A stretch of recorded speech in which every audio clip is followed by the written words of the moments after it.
Just been taking some flash meter measurements, and this adds up to what I'm doing at a wedding. So I'll just do this with you. So we're at 5.6 now. Again, we're at 800 ISO, and I managed to get a flash meter reading of 5.6. But that 5.6 reading was 3.5 to 4 meters away from the camera position. So I'm firing this flash as though it's on top of the camera I'm videoing with, and then I'm taking a purely flash meter reading, just a flash reading. There you go. So again, going back to the flash, where are we at? We're in 8th power, guide number of 58 for this flash, equivalent to 580 EXs, with sunpak DF3600U. So it's the guide number you're looking for. We won't go too much into guide numbers, just think of guide number is the maximum output from that tube. Again, we've talked about putting this over. We've actually reduced the guide number of that flash now. We're not looking to do that. We want to keep all the power coming out. So I'm bouncing it off the ceiling above the camera. Always do that, keep taking it off. Yeah, let's focus. So let's do it again, and I've got the flash meter ready. I'm going to put this on top of the camera. The ceiling is 2 meters, let's have a look, 1 meter away. There you go. So we've got f8. So at ISO 800, we've got an f8 reading. Now what I'm going to do is I'm going to take this flash meter and I'm going to walk 4 meters in front of the camera. I will disappear, or my hand will. It's like magic, isn't it? Let's go.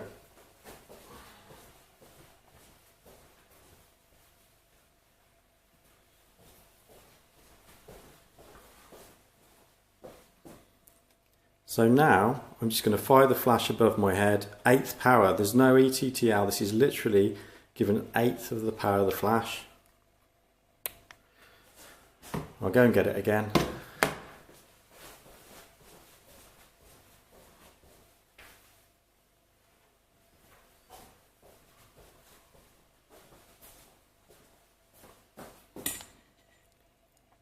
So I went 4 meters then. So my ideal reading to set the aperture on my lens would be 5.6.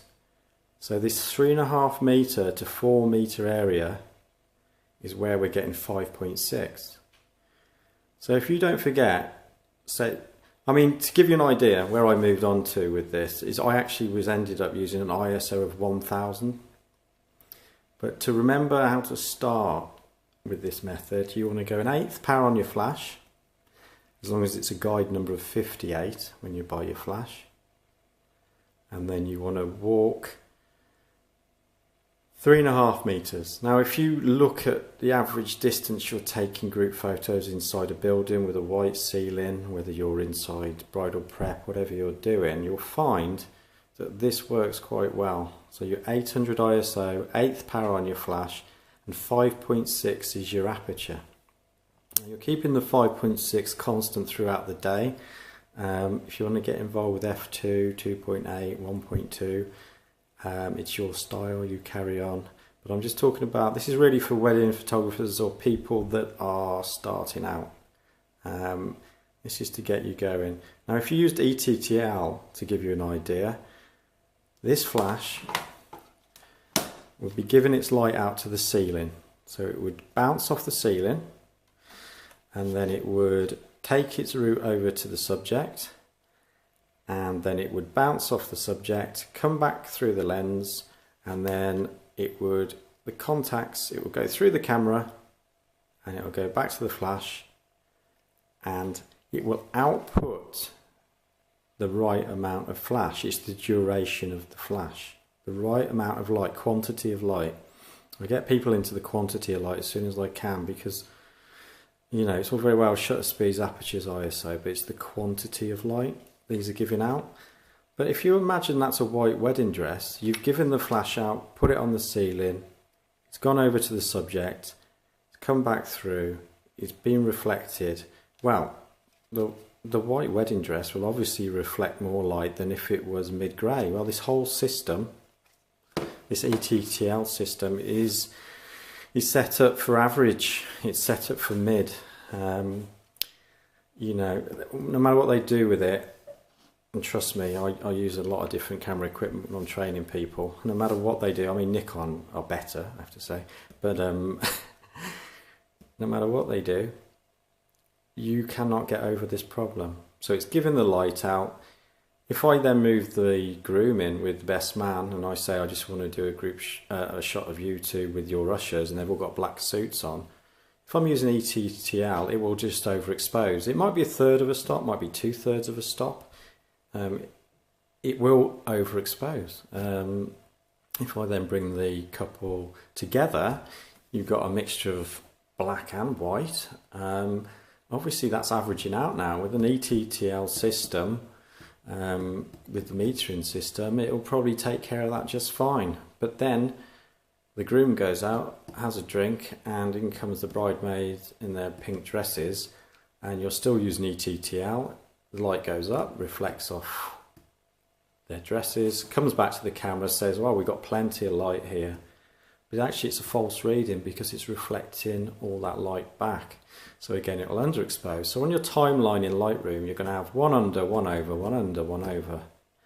And you're going to be editing for a week, trying to get these images right. And people like sequences as well. So if you've got 3 or 4 sequences of people laughing in a group shot, one's dark, one light, and then you're trying to pull these images together, you're wasting your time. So a simple tip, you know, hopefully share this video because this is going back decades, is simply use your flash on 8th power. You can get 8 photos in a row, which is enough to get any group photo right. If you can't get it in 8, another big tip for you, I'll try and do as many as I can on wedding photography. If you've got 8 people in a group, take 8 photos because there's a chance that one of them will have their eyes closed. So what I tend to do is sequences depending on the number of people in the group. I don't mean when you get to 100, obviously in a group you can't do 100. But as a general rule, when you're doing small groups, 4 people, 5 people, 6 people, I just stick to, I count the number in the group, and I will literally take a sequence of 1, 2, 3, 4, 5, 6, 7, 8. But I'll space those images over 1 second intervals. So I'll go 1, 2, 3, and I'll space them out. And what you'll find is you'll get eye closes. People close their eyes all the time. And I think it's got worse over the years because they actually think that we've got miracle cameras that just make amazing photos no matter what you look like. But they don't, obviously. So that's a big tip. So that's where this 8 photos comes from. And the 8th, let's go through the numbers again. I quite like it when they all line up. So we've got an 8th power, which is an 8 in it. You're going to think where the 5.6 come in, but you know, this gets you close. It's the 800 ISO. Nice clean files in most cameras. 800 ISO. And then for your flash reading, when you're bouncing off the ceiling, you'll get f8. And that is at the camera position. So as you move your subject further away from the camera, people think that you get a massive fall off in light, but because you've put the flash on the ceiling and it's spreading out and it's not direct, it doesn't quite add up like that. So by the time you get to 4 meters, you've got 5.6. And the magic number for me is 5.6 because I can base my whole day on an aperture of 5.6. Getting up to 10 minutes now. I think you've probably heard enough from me today. If you've got any comments or questions, just have a look below on the website www.richardbarley.co.uk. There's plenty of images, very few flash, I would say. But it's plenty to look at from the 5D Mark 1, 24 to 105 and 70 to 200 f4. There's a few 5D Mark 3 images on there.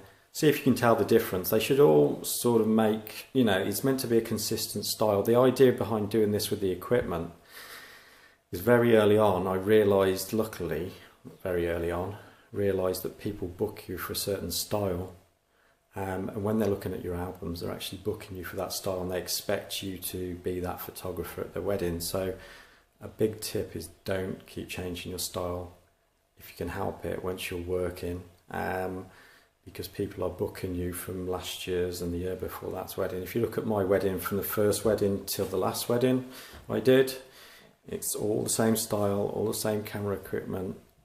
You know, keep your system simple. People might think that's boring, but it's actually not. Once you get your style, it actually frees you up to do what you want to do. I'm not saying don't use f2 and use wide angle lenses and use whatever you want, low angles, but try to keep your style consistent from a customer point of view, because they've got to be able to buy into what you're offering. And if you show one photo perfectly lit under flash, in the rain, with umbrellas, backlit, on their wet wedding day, they will expect that image. That's all I can tell you. It's a big tip, that is. Okay, hope that helps. Waffling again, on past 11 minutes, goodness me.